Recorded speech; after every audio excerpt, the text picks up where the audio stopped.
Bueno, ya que tenemos 5 minutos antes de empezar, ¿me quieres contar un poquito por qué decidiste tener sueños lúcidos? ¿Cuál es su experiencia? Como para yo poder hablar con realidad. ¿Cuál es un poquito sobre la relación? Perdón, Yo principalmente me interesa siempre el budismo en general, es decir, parte del budismo y lo es. Y a mi hija le invité porque no tiene clases y para estudiar y ella sueña también mucho y puede ser. ¿Tenés sueños vividos? ¿Ya sabes que son sueños lúcidos? Ahora vamos a ver eso por ahí. Probablemente no se te ocurre. No lo sé, que nos pasa mucho, ¿no? Que a veces tenemos creencias cuando nos encontramos con una persona más excepto no encuentran creencias. Pero es una muy bella. Y yo, bueno, nada, por lo que quiero decir, tengo muchos sueños y quería saber qué es lo que pasa a mí o no, lo que pasa, Perfecto. Vamos a hablar de eso. Les decía, esa cosa extraña, ¿no? Esa cosa que a mí me gusta mucho con el tema de la tibetano, que uno empieza sin una idea, una precisión clara, que grande, y después se va encontrando que de repente describe situaciones como yo quiero. Esto es para mí muy valioso. Para mí es más valioso porque yo conozco toda esa cuestión, saber algo y después esperar que le pase, ¿no? A veces se prepara para eso. A veces muchas veces es mucho mejor encontrarse con algo, encontrarse que lo que le pasa, ya eso se da para eso. Pero si vamos a empezar la charla oficial, yo hablo rápido, entonces encima hay eco. Entonces cualquier cosa que no se entienda, cualquier cosa que quieran que pare, avísenme, no hay ningún problema. Como les decía, ¿saben qué? ¿Quieren que apague la luz? Para que se vea con más contraste. Sí. igual es necesario saber mucho de budismo, No, absolutamente nada. Ay, que más resumido se ocurre. No es. Yo voy a dar básicamente la base introductoria como para que uno pueda entender a qué estoy hablando. Nada más que eso, no me voy a meter en cada uno de los puntos budistas, sino que simplemente quiero que se entienda el tema. Primer tema que quiero abordar en la charla de hoy es qué es la charla esta. Y la charla esta básicamente es una charla en la cual tocamos dos temas, que es los sueños y los sueños lúcidos como fenómeno dentro de la psicología occidental y dentro de lo que es ¿cómo esto para la hora? Dentro de lo que es el Vajrayana, el budismo tántrico, ¿no? Antes de empezar por hablar del Vajrayana, que me imagino que es lo que uno menos conoce, tengo que hacer una pequeña introducción para explicar por qué es un tema que me interesa y dónde nosotros ya hemos oído hablar de los sueños lúcidos. Una de las cuestiones que tiende a pasar en toda la gente que estudia religiones de Asia es que asumen que hay experiencias asiáticas que son puramente asiáticas, ¿no? O sea, que hay cosas que le pasan a los budistas, por ejemplo, solamente, o a los sufíes, o lo que sea. Y en realidad la experiencia es humana. La explicación y la articulación de la experiencia va a variar, pero la experiencia en sí es humana. Y lo más interesante en el tema de los sueños es cómo fue cambiando nuestra forma de comprender qué es un sueño y qué es la realidad a lo largo de los años. Al principio de la historia occidental, pongamos un punto de partida en Grecia, si bien hay muchos textos de sueños previos, sumerios, acadios, sueños era esta deidad, llamada Hipnos. Hipnos como hipnosis, ¿no? Es un tipo de trance. Y en realidad el sueño tenía varios sentidos. Podía ser un sueño diurno, que vamos a ver que esta división después pasa de vuelta, o podía ser un sueño profético, que eran las formas principales de comunicarse con los dioses. Hipnos, de cualquier forma, no era una deidad agradable, no era una deidad ni siquiera humanoide, o más humana como podía ser Zeus, ¿no? Zeus era bastante humano, o Apolo, o Minerva, sino que era bastante extraño y proteico, ¿no? Era bastante informe. Y en ese momento empiezan a surgir los primeros registros de sueños lúcidos. Ya más o menos en el año 300, 315 a.C., tenemos los primeros registros de sueños lúcidos. ¿Y qué es un sueño lúcido? Para todos hablar de lo mismo. Un sueño lúcido es un sueño en el cual uno sabe cabalmente que está soñando, está totalmente consciente que está soñando y mantiene un grado de control sobre el sueño en sí. ¿Se entiende más o menos? Y la sensación, esto es muy frío, quizás cuando lo más interesante es saber la sensación que uno tiene cuando tiene un sueño lúcido.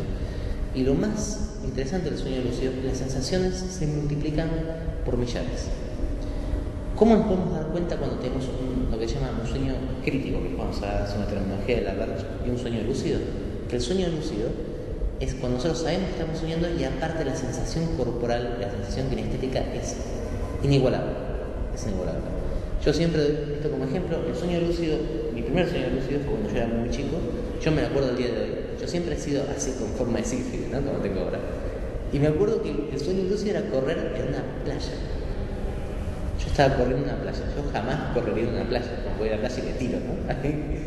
En el mar. Pero yo corría y la sensación de correr era increíble. Y yo sabía que estaba soñando. Lo que es una característica normal de los sueños lúcidos es que duran poco, salvo que uno se entrene. Porque de alguna forma nos vemos sobrepasados por la sensación física. Y eso nos separa de la conciencia. Pero hay otros tipos de sueños, que no son sueños lúcidos, que también eran bastante usuales en la antigüedad. Esto es el templo de Apolo en Delfos. Ellos van a ver que yo, en vez de dar una discusión un poco más seca, tiendo a contar pequeños cuentos, porque me parece que el cuento es una forma más útil para recordar cosas, ¿no? Yo me olvido por lo menos de los datos, pero me acuerdo de las historias. Y les quería contar una historia sobre el templo de Apolo. El templo de Apolo tenía una función principal, que era la decoración, ¿no? Entonces, cuando uno iba al templo, y pobre decía el templo de Hermes, no se podía curar, y los médicos no lo podían curar, tenía que hacer un peregrinaje al templo de Apolo. Y para ahí tenía todo un proceso determinado que hacía que uno pudiera ser curado mediante un sueño de la deidad. Primero uno llegaba, imagínense, a hacer un peregrinaje en Grecia, ¿no? Pongamos en la época de Alejandro, 320 a.C. Si bien Grecia tenía cierta paz, había ladrones, había bandidos, no era tan fácil el desplazamiento. Más ya que era a pie, obviamente, ¿no? Uno llegaba a Delfos y lo primero que tenía que hacer era hacer vueltas al templo. Vueltas al templo, varias veces. Una vez que uno pasaba esta cola que hacía vueltas al templo, se sentaba adelante del templo, en esta parte de lo que se llama la copia, y escribía cientos y cientos de veces en tabletas de barro, qué es lo que pasaba y qué es lo que uno quería curarse. ¿Qué es lo que pasaba ahí? Y qué es de lo que uno quería curarse, qué lo afligía, ¿no? Y lo escribía, y la rompía la tableta, la escribía, y la rompía, y la escribía, y la rompía, y la escribía.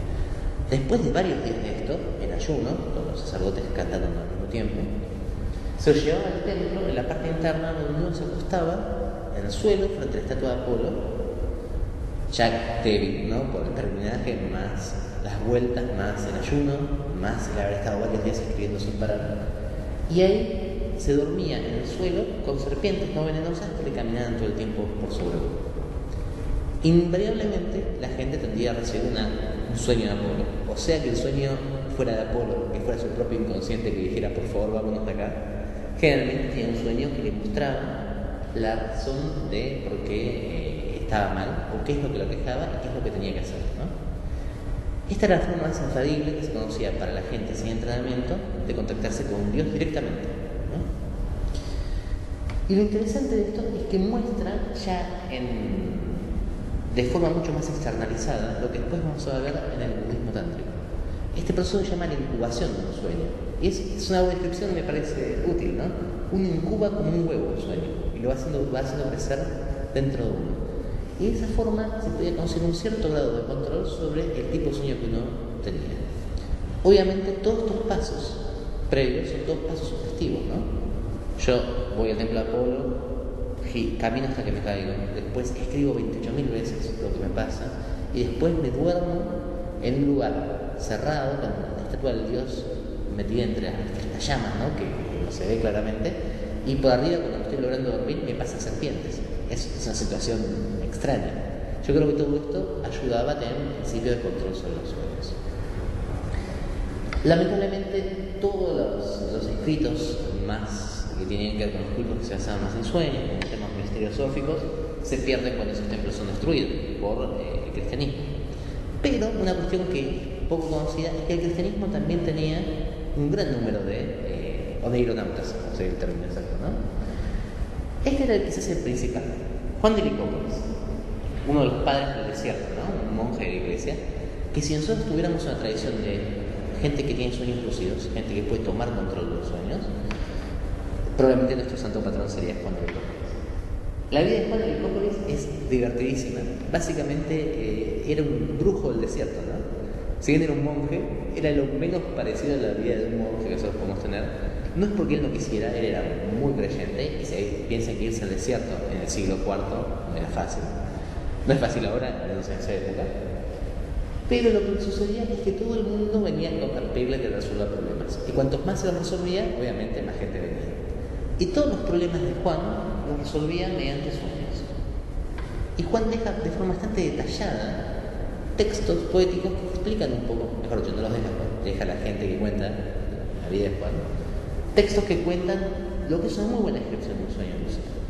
Como él, mediante sueños, por ejemplo, ayuda a la esposa de un centurión, cómo espera recibir sueños de la divinidad, en este caso, no de las divinidades, y sobre todo cómo se siente el estar en un sueño, sabiendo que uno está soñando y poder en todo momento modificar todo el sueño en sí, ¿no?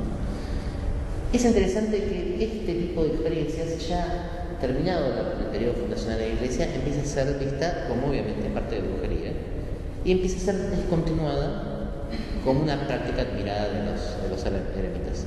Ha habido toda una serie de eremitas cristianos, probablemente digamos ezequiasas, por ejemplo, pero deja de ser un símbolo de poder. Cuando un eremita cura a alguien mediante la oración, es considerado un signo de Dios. Cuando lo cura mediante un sueño en el cual viaja a otro mundo, rescata el alma, ya empieza a ser demasiado parecido a la magia para el cristianismo, ¿no?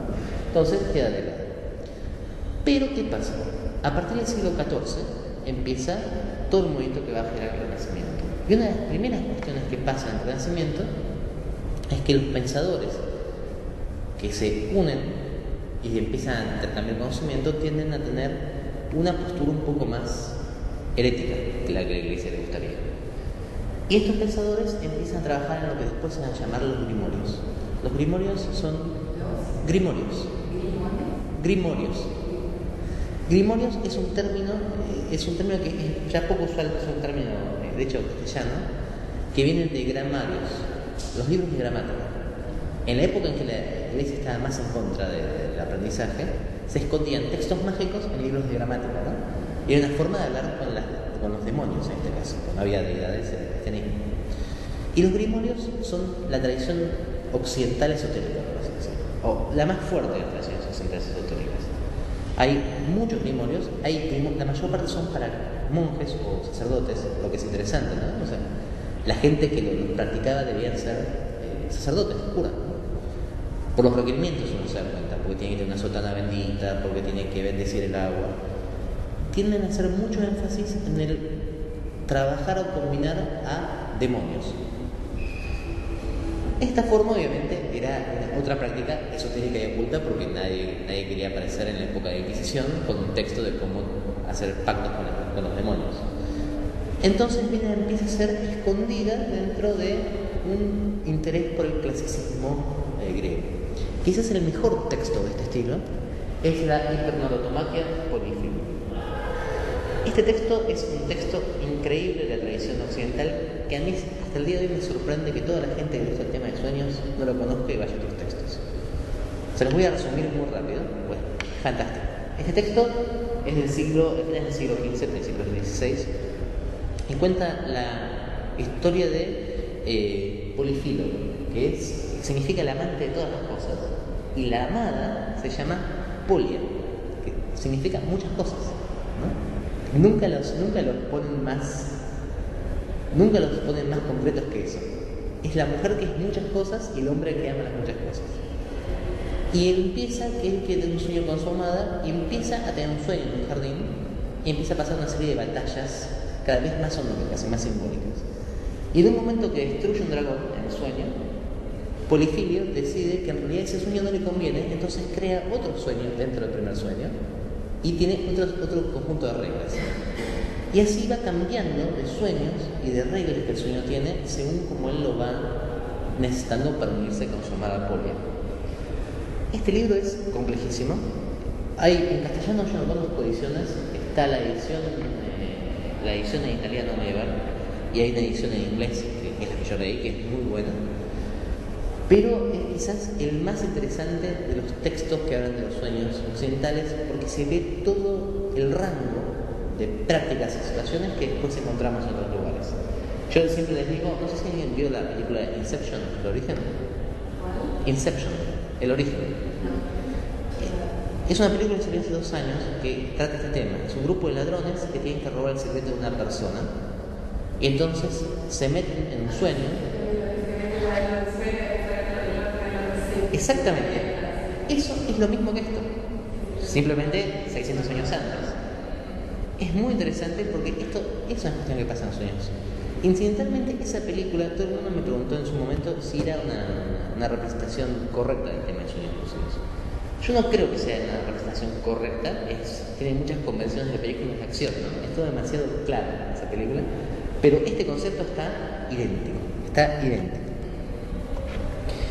Entonces, después de este momento, viene lo que todos conocemos como el positivismo, ¿no? El periodo de las ciencias más duras, ¿no? Y la búsqueda podríamos decir, la reducción de todo en Occidente a algo que sea medible y algo que sea concreto. En la época de la ilustración y la iluminación es la peor época para el estudio de los sueños en Occidente, ¿no? Todo lo que es sueño se considera como un tipo de alucinación, literalmente, ¿no? Hay textos aún de Miller, que es bastante más reciente, que trata los sueños como una alucinación que uno tiene que tener para poder equilibrar la cordura de la mente. Es interesantísimo porque este tipo de concepto plantea que cuando uno está despierto está cuerdo, por defecto, ¿no? Y está perfectamente cuerdo, y cuando uno está soñando está loco. Y por ejemplo, tenemos todos los textos que son terriblemente racistas para el día de hoy, obviamente hay que verlos en contexto, pero que hablan de que los salvajes, y recordemos que los salvajes para esa época era todo el que no fuera inglés, básicamente, están dominados por sus sueños. Entonces uno de los deberes del hombre blanco es llevarles la racionalidad, ¿no? Un discurso que al día de hoy es terrible, pero es el discurso de época de ese momento. ¿Quién va a salvar a los sueños de este estado? Alguien que conocemos todos, Sigmund Freud.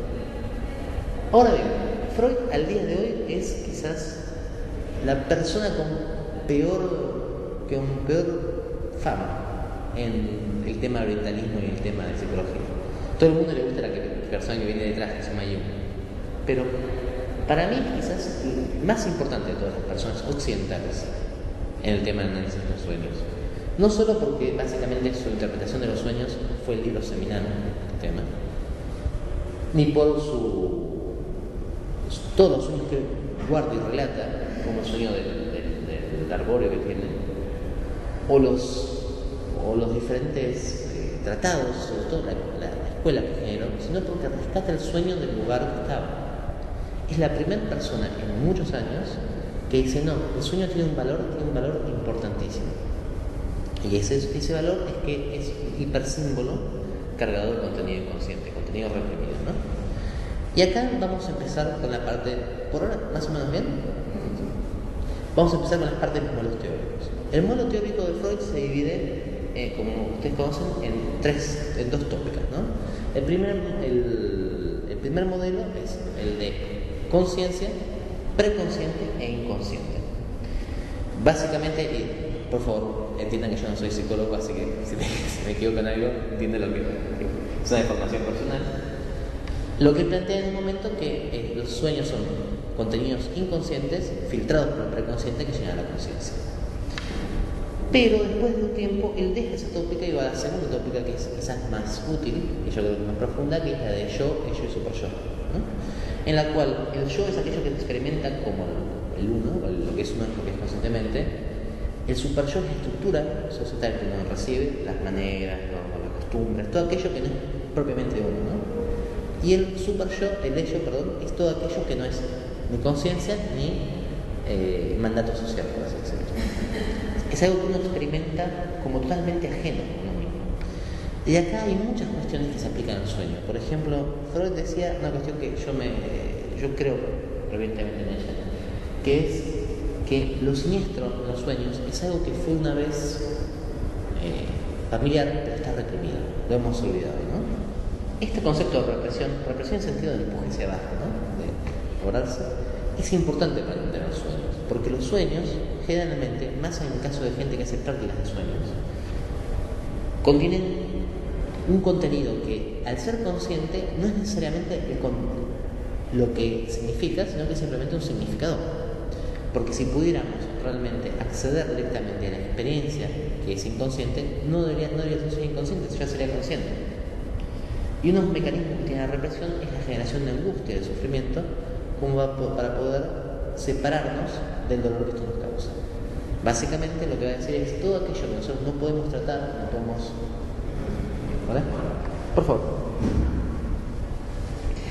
Todo aquello que nosotros no podemos tratar conscientemente, que nos causa angustia, queda relegado al inconsciente y se reprime. En este caso se vuelve parte del ello.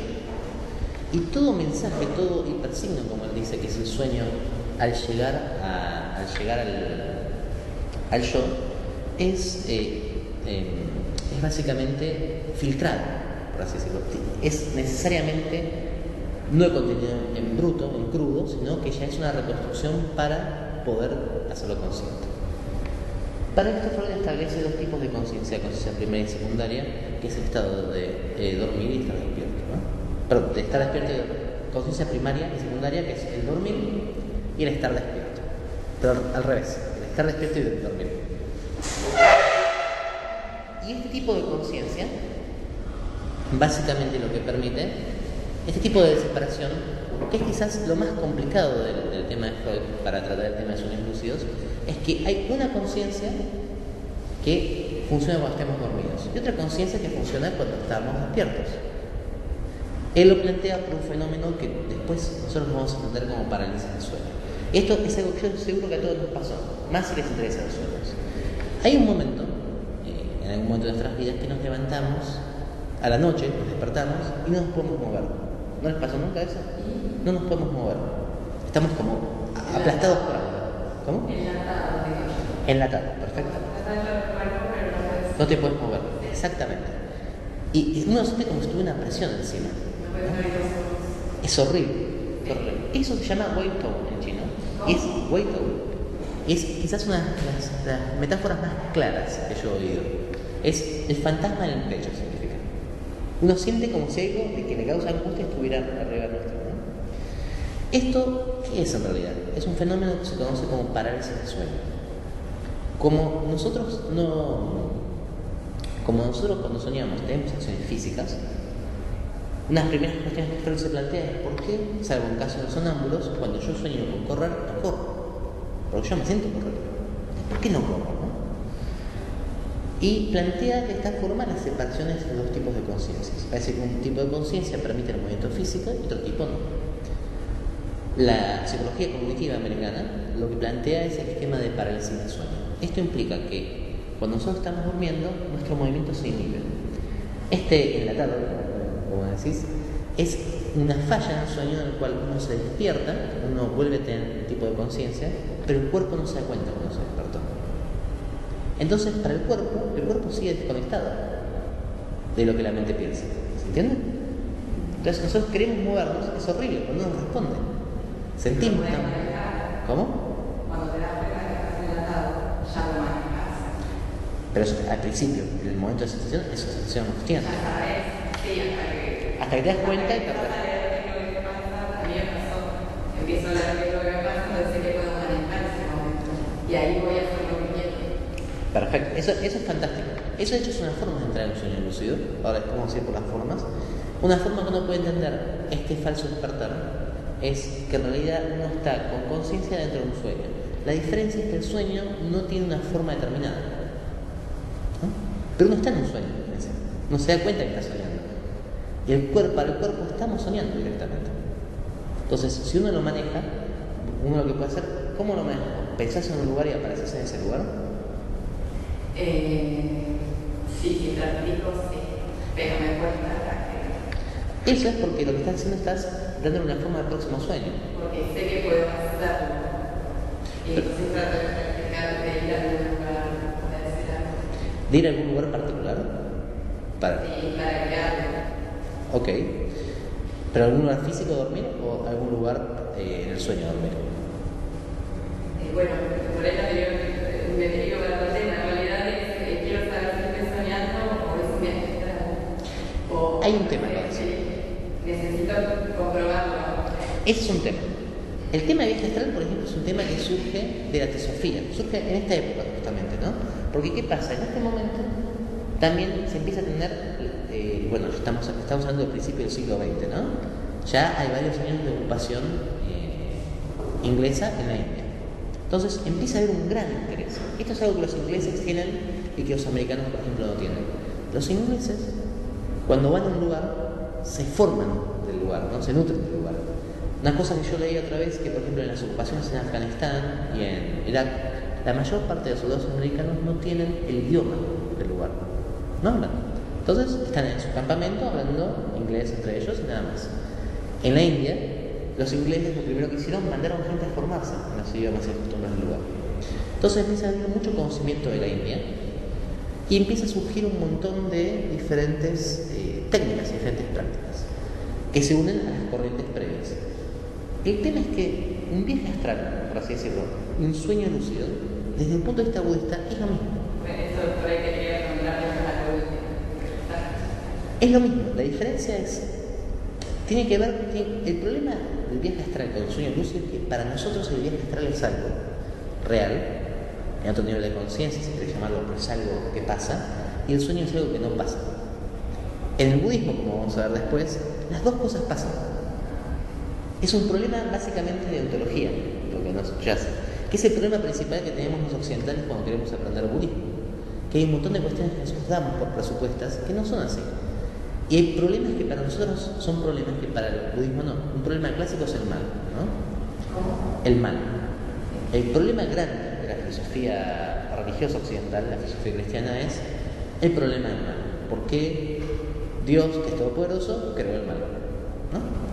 Y es un problema que al día de hoy no se puede, no hay una resolución satisfactoria. Hay posturas. Para el budismo no tiene sentido.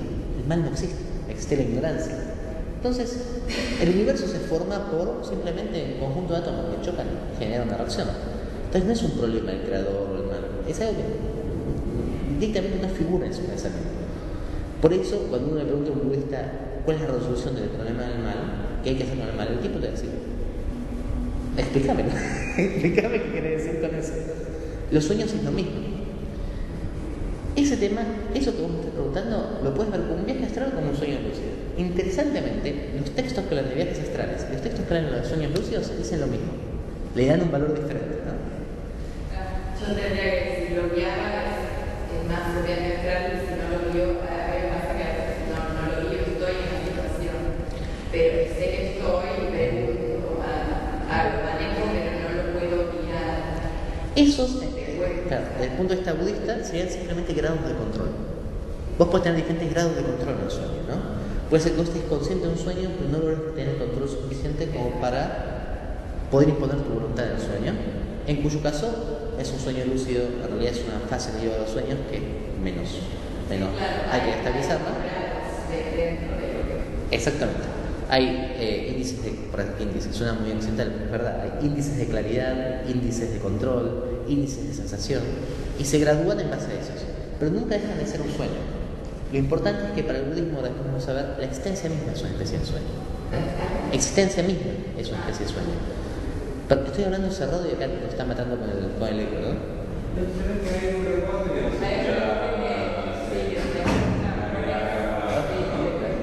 Por favor. Es el aula, me mató, sí, la música me mató.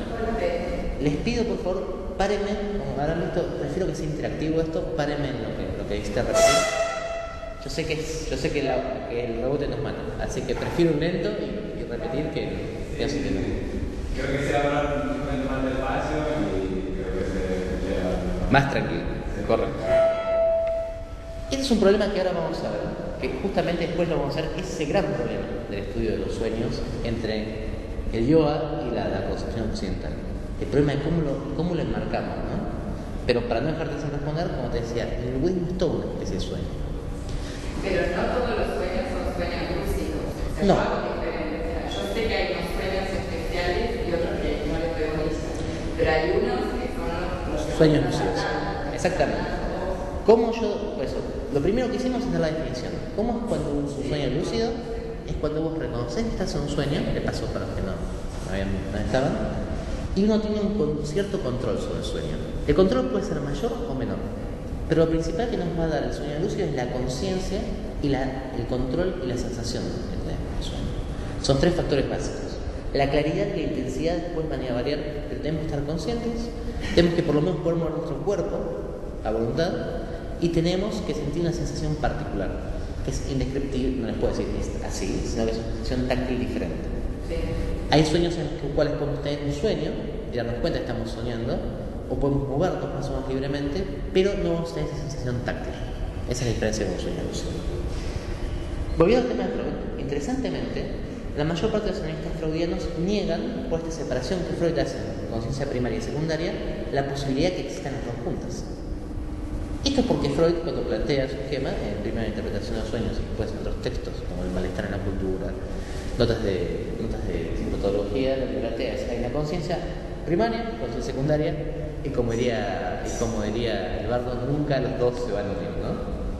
Interesantemente, en el texto de la interpretación de los sueños, Freud relata un texto, una ocasión de un sueño lúcido, o casi llega a un sueño lúcido. Freud la relata como un paciente sin nombre. Si aplicamos el mismo método de Freud, de que todo aquello que es tácito es propio, pero no puede ser admitido, entenderíamos que fue un sueño de Freud, ¿no? Pero haya sido de Freud o haya sido un paciente, lo que se plantea es que existe en realidad la posibilidad de empezar a estar consciente en el sueño.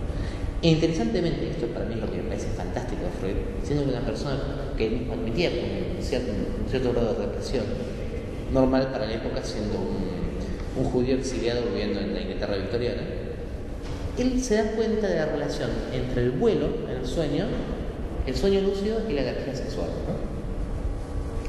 Básicamente, él relata un sueño lúcido y dice, esto es posible, yo sé que es posible.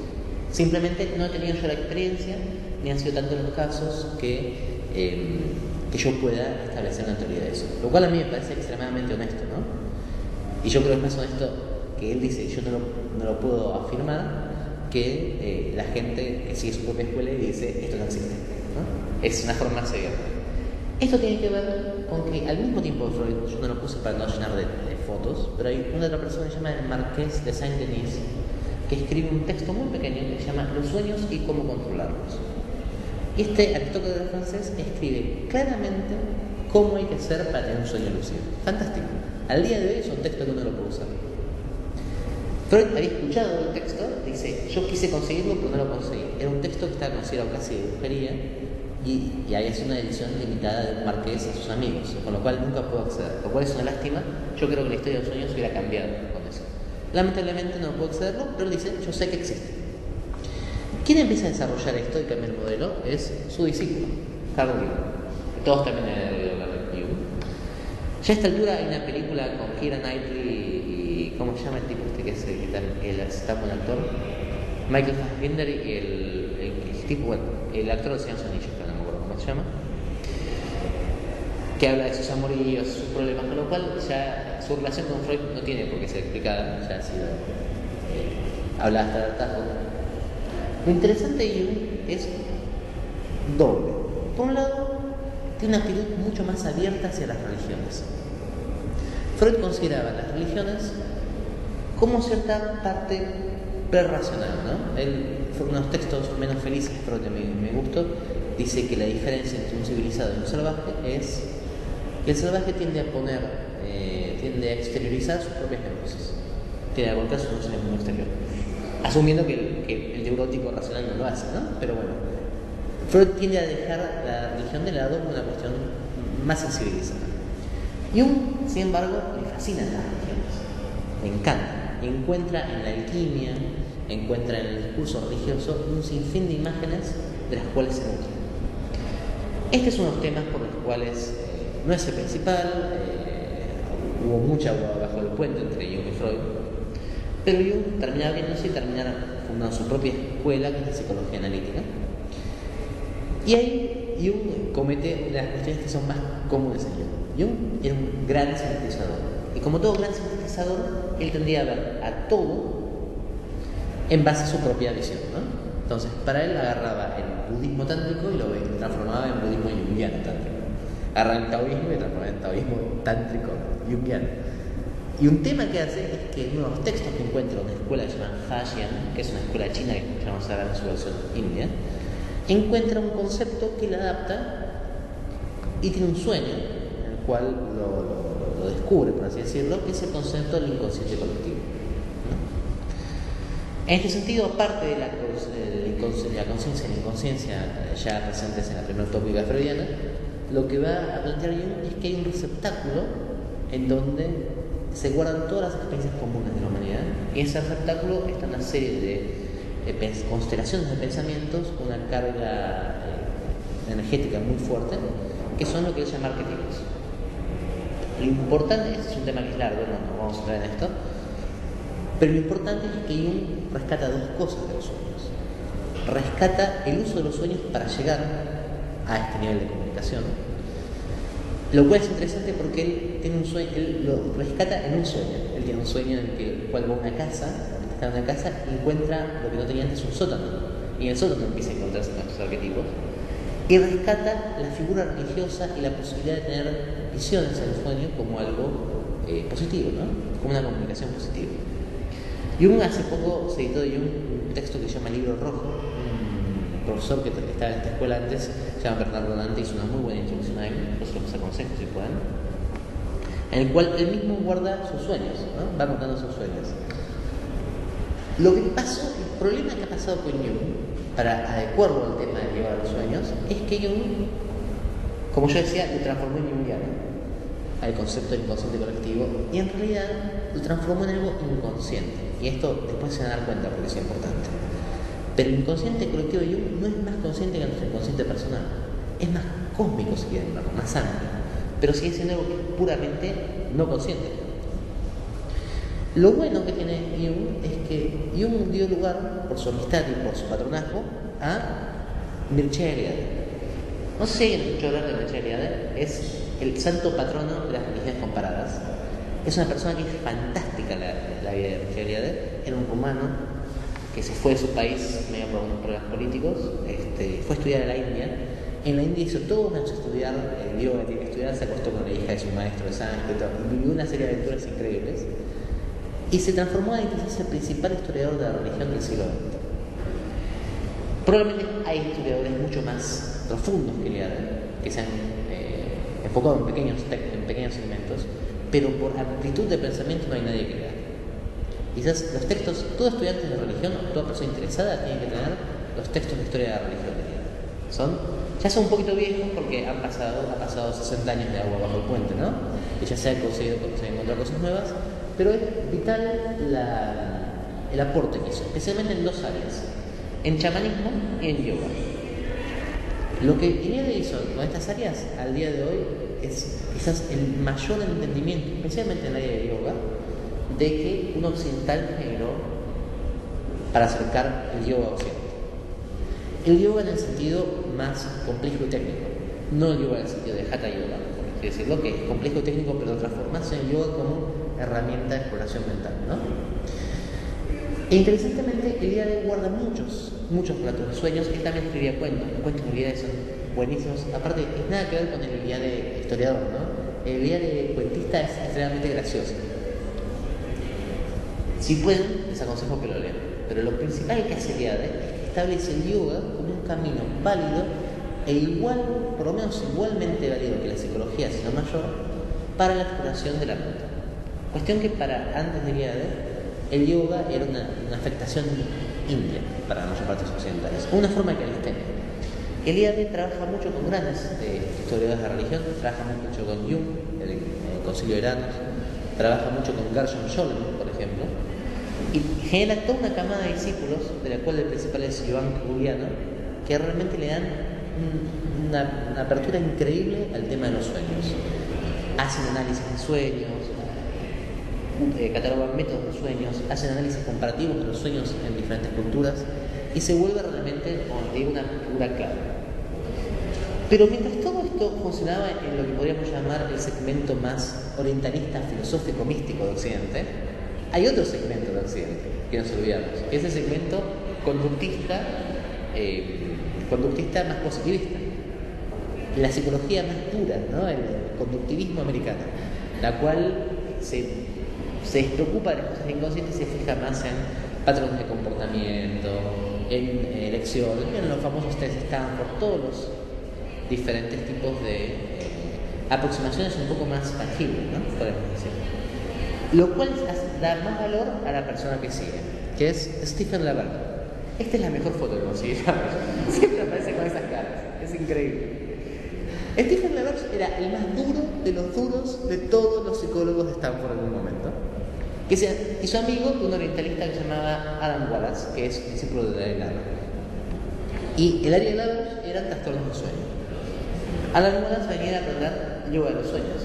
Entonces, como después vamos a ver, el yoga de los sueños funciona como cualquier sistema tántrico en base a la devoción al Buda. Entonces, lo primero que le dijo LaBerge cuando Adam Wallace empezó a contar de sus experiencias, le dijo: eso no existe. Y él le seguía. Y entonces empezó a recordar experiencias que había tenido LaBerge cuando era más chico, en las cuales él podía tener este control. Entonces se dio cuenta que existía, que es el que él había aprendido que no existía, ¿no? Entonces le dijo: enseñarme el yoga de los sueños. Entonces lo primero que le dijo a la mona es: bueno, tienes que tener un gurú y tienes que rezarle. LaBerge dijo: olvídate, yo voy a rezar un limpio y loco. Y empezó a hacer una investigación de años y años que dio como resultado, por primera vez en casi 12 siglos, la existencia de un sistema completo de práctica de lucidez onírica. Y lo hizo una sola persona, por lo cual este es el santo patrono de los sueños lúcidos occidentales, con esta cara. Pero es fantástico, la verdad que a esta persona le debemos todo, la verdad, para el estudio de los sueños. Y es lo que plantea Stephen LaBerge, y ahora yo os voy a contar más o menos. El principal problema que tenía LaBerge era primero demostrar que existía esto. Entonces, ¿cómo podemos demostrar que un sueño lúcido existe? ¿Cómo podemos probar técnicamente, de forma incontestable, que algo existe? Es muy difícil, porque es algo puramente subjetivo. Sin embargo, LaBerge, siendo que era extremadamente positivista, encontró una forma. Y fíjense lo astuto que fue. ¿Qué es lo único que podemos mover? Hay dos cosas que podemos mover en un sueño, que es la clave, por ejemplo, también de otra forma. Si vos un día estás, como decimos, enlatada y vos querés salir del enlatamiento de la parálisis del sueño estrictamente, hay una sola cosa que vos podés mover de cerca, que es la respiración. La mente, ahora podemos saber que es la mente corporal y la mente consciente se comunican mediante el único sistema que es semi-autonómico, que es la respiración. Entonces no tenemos que estar conscientes para respirar, pero podemos modificar la conciencia, la respiración, si queremos. Si uno cambia el patrón de respiración, cambia el estado físico de nuestro. Si alguien tiene una parálisis de sueño, haga la prueba. Y cuando se da cuenta que tiene una parálisis de sueño, empieza a intentar moverse, empieza a respirar más rápido o más lento. Solo se despertará a los pocos segundos. Pero eso no le servía a la verdad, porque si se despertaba sería el sueño. Entonces, ¿qué es lo que nos queda? Los ojos. Nosotros movemos los ojos cuando dormimos. De hecho, ahora les voy a explicar que es una de las formas de darse cuenta que uno se puede dar cuenta que está durmiendo, soñando. Entonces, lo que hizo LaBerge, se prestó una serie de estudios de laboratorio en los que se comprueba que fisiológicamente está dormido y sin embargo movía los ojos en patrones particulares recordados. O sea, por ejemplo, voy a mover dos arriba, dos abajo, dos izquierda, dos derecha, ¿no? De esa forma pudo comprobar, y esto fue una tarea, yo estoy resumiendo una tarea de años y años y años, que en realidad existe fisiológicamente la posibilidad de tener sueños, estar consciente, y al mismo tiempo que es comprobable científicamente. Esto fue un paso gigantesco, ¿cierto? ¿Cómo es para comprobarlo? Científicamente. ¿Cómo? Para comprobarlo científicamente. Sí. ¿Cómo? Sí, él Claro, a él se ponía una máquina que le hacía biofeedback, que controlaba su respiración, sus zonas cerebrales, la presión, el corazón. Entonces él fisiológicamente estaba dormido. Pero él lo que hacía, movía los ojos de una forma particular, que era muy difícil que pasara por accidente. No me acuerdo. Cuando se despertaba, decía que había hecho eso. No, él se iba y le decía, venía la gente y le decía, ¿cómo querés que mueva los ojos? Por ejemplo, imaginemos que él le decía, perdón, que no y después se dormía y hacía lo que habían hecho. Exactamente. Y lo bueno es que le decían aleatoriamente, le hacían recordar eso. Hoy vas a hacer así, mañana vas a hacer así, para que él no lo propusiera, porque si no se podría haber entrenado. Decían, decime. ¿Cómo? Sí. Sí, pasó 30 años en esto. Hizo absolutamente lo que uno se puede imaginar. Casualmente el método tibetano nunca le funcionó a él. Es muy gracioso. Él dice, es fantástico, pero yo nunca lo pude hacer. Entonces tuvo que hacer su propio método para llegar a lo cual es muy válido, porque, por ejemplo, yo que practico el tema de los sueños en la forma más tibetana, digo, si yo tuviera que haberse ocurrido hacer todo lo que hizo la verdad, jamás se me hubiera ocurrido. Mira, hubiera hecho 3 veces y después. No, yo practico que voy a dormir, pero no me voy a dormir. Y entonces me quedo despierto.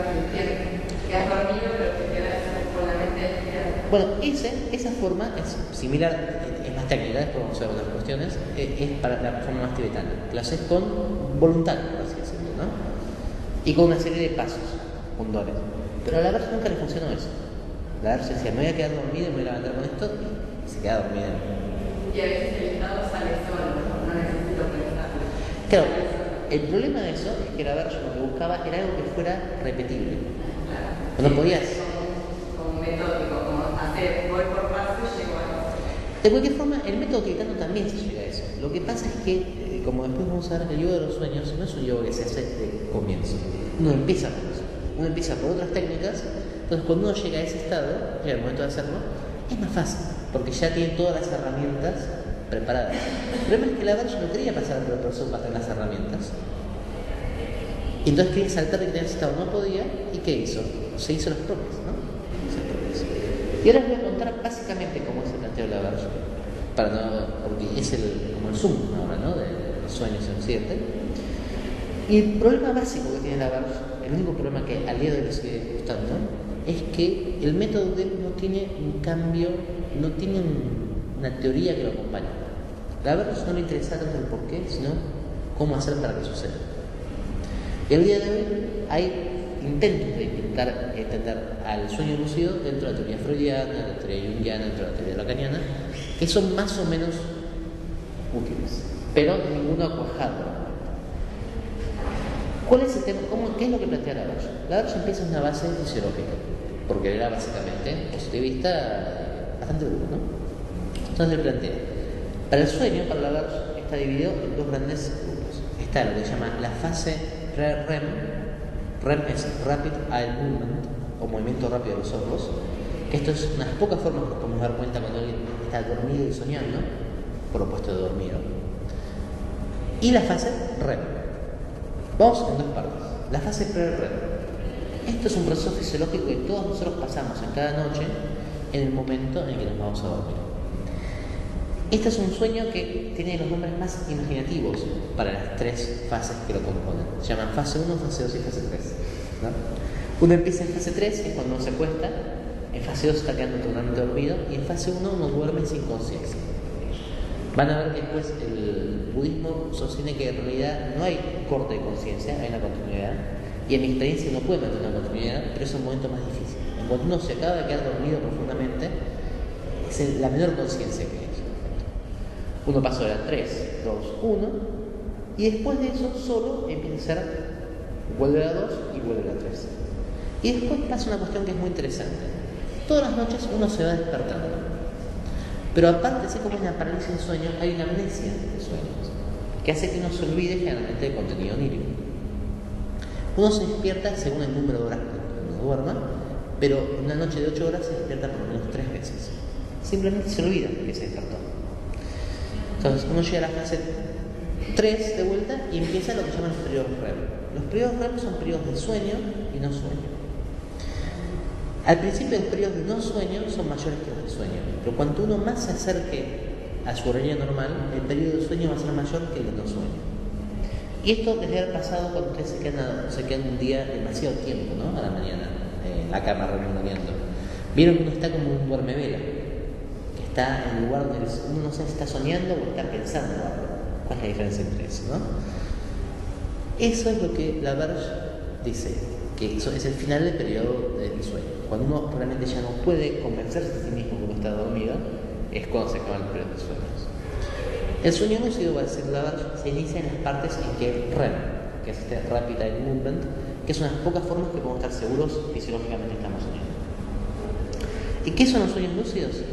Para Labarge no lo plantea mucho como un modelo teórico, sino que dice que es simplemente una interacción de la conciencia en algo que no está acostumbrado a utilizar. Entonces, ¿cómo aconseja Labarge en sus métodos? Es largo esto, no les voy a explicar el método completo, pero toda la forma en que Labarge trabaja sobre el sueño lúcido es cambiando la forma habitual. La forma habitual en la cual uno se duerme. Habitual. Perdón. Perdón, sí, la verdad que me está matando. Por ejemplo, Labarge va a decir, la primera fase para una persona es de 4 horas, ¿correcto? La fase sin sueños. Y luego hay fases de 1 hora y media, de 1 hora y de media hora, y cada vez con diferentes fases en las que uno se duerme y se despierta. Bueno, como los sueños pasan de la mitad para atrás de cada fase, la primera fase que dura 1 hora y media, por ejemplo, dice, pónganse el despertador a la 1:15. O sea, a la 1:15 no se despierta y está en medio de un sueño. Va a ser más fácil recordarlo, ¿no? Entonces, otra forma que él hace es, en vez de dormir de corrido, es dormir 4, 5, 6 horas, levantarse, hacer actividades físicas, leer sobre los sueños y volver a la cama. De esa forma uno interrumpe el patrón habitual del sueño, y lo que él dice, y esto de sentido es muy conductista, es que un patrón, un comportamiento aprendido, es una serie de formas inconscientes y automáticas que en un momento fueron conscientes. Esta es una explicación conductista para un montón de cuestiones que a mí me parece útil. Es como yo siempre digo, como cuando uno aprende a atarse las zapatillas. ¿Se acuerdan cuando éramos chicos y le pedíamos a la mamá que nos ate las zapatillas? Es una cosa extraña, ¿no? O cuando uno aprendió a manejar, los que aprendieron a manejar. La primera vez que yo me senté a manejar, que me llevaba a manejar mi madre, me dijo, ok, acá está el auto, y me empezó a dar un montón de detalles que yo tenés que mirar los espejitos, con primera, siempre estar en neutral, tenés que mover. Y de repente yo veía a mi madre que subía, y así salía andando, ¿no? Y hasta que uno lo agarra, ¿cómo? Se vuelve inconsciente, uno deja de prestar atención. Entonces, el camino a Labarge es, vamos a cortar el momento de consciente a la mitad, para que ese momento no nos quede de otra forma que dar atención. Un poco los shock de escucha, ¿no? Parecido, claro, parecido. Es similar. Exacto. En realidad lo saca de Milton Erickson, que era el hipnoterapeuta más famoso de esa época. Que lo que dice Erickson es que hay un método fantástico para hacer que la gente se quedara confusa. Y era increíble y funciona. Puedo atestiguar. Andar a dar la mano a la persona, dice. Entonces, eso es una cuestión que la tenemos todos. Yo hago así, ustedes sacan la mano, es algo que estén enojados conmigo. En el momento que te voy a dar la mano, hagan algo extraño. Lo que hacía Erickson era hacer así. Y en el momento en que la gente reaccionaba, ¿qué está haciendo? Le daba la mano correctamente. Entonces, la gente se queda dura, ¿no? Dice, ¿qué pasó? Le sacó la atención del proceso que venía, lo transformó en otro proceso. Lo que plantea Labarge es lo mismo. Entonces, para esto Labarge diseña hasta un sistema de máscaras, que de hecho las pueden comprar, que son muy útiles, en las cuales uno se programa sobre ellos de sueño. Es una máscara gigantesca que tiene un traje de biofeedback, entonces va guardando todos los días a que uno se acuesta, a que uno tiene sueños, y en los momentos que uno está soñando, le dispara flashes de luz y se pasa mensajes, dicen, despertate, estás soñando.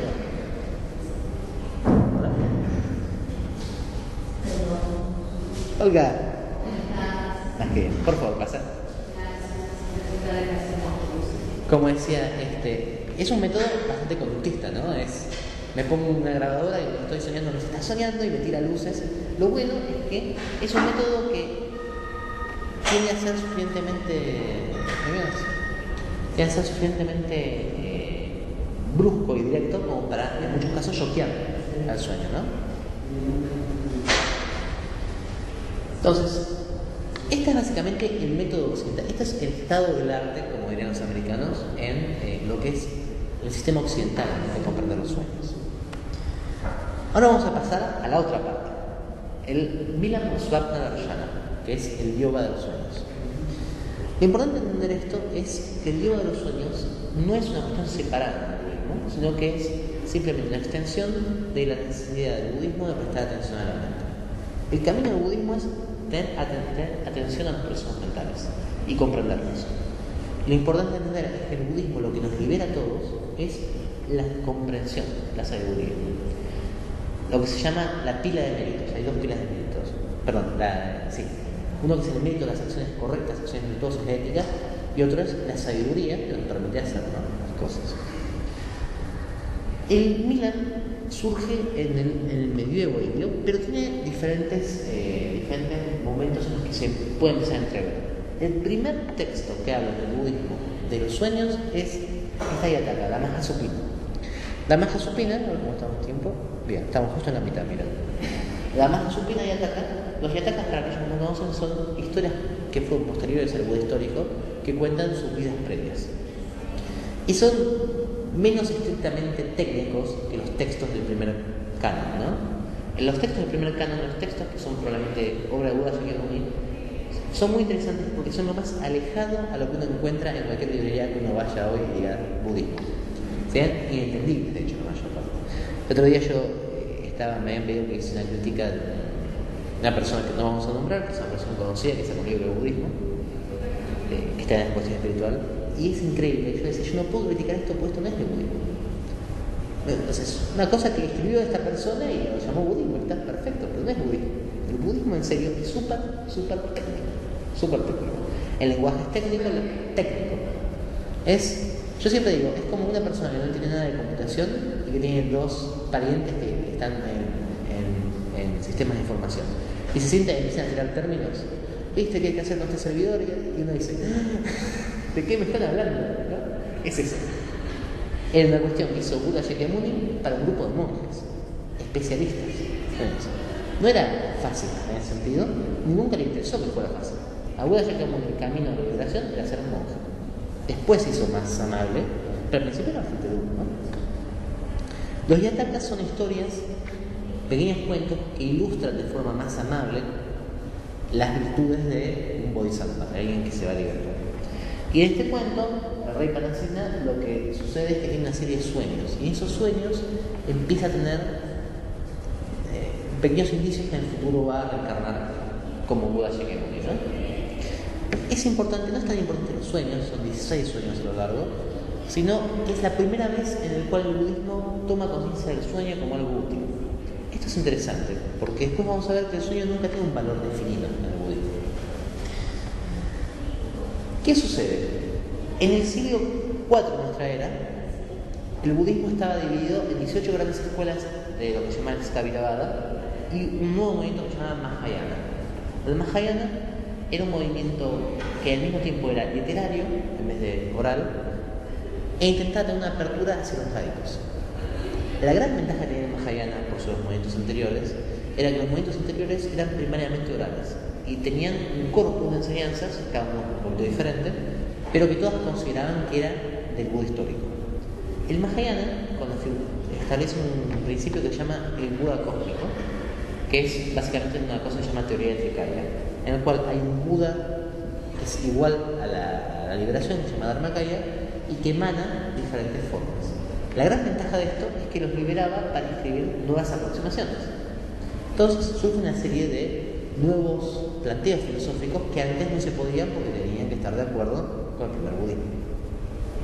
Nagarjuna, quizás el más famoso de los filósofos de esta época, nace en esto, pero el que nos ocupa hoy, en realidad son dos, pero el principal es es Vajrayana.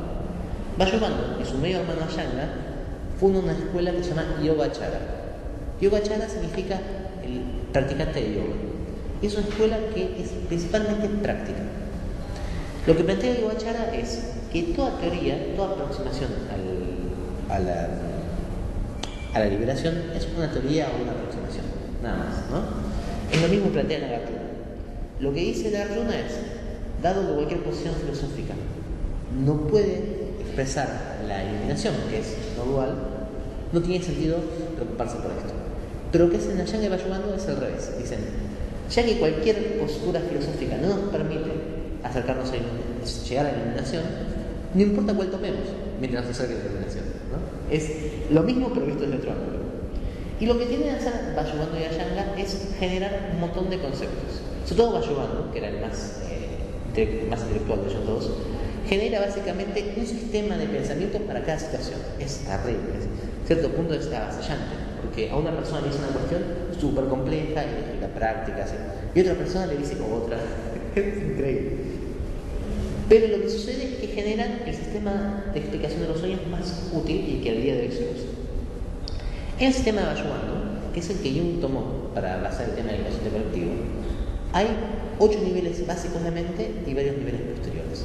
Para hacerlo simple, vamos a decir, imaginemos que los 8 niveles los guardamos en la mente de la persona, que incluye consciente e inconsciente. Para hacerlo muy simple, sin preocuparnos de los tópicos. Vayurvanda va a decir, eso está rodeado por una capa que no es personal, porque en el budismo la persona como persona no existe, a diferencia que en el occidente. No hay un yo fijo, sino que todo de alguna forma es interrelacionado. Entonces, va a decir, no tiene sentido hablar de un inconsciente personal, sino que el inconsciente es un inconsciente, no hay problema, que se extiende hacia el resto de los lados, ¿no?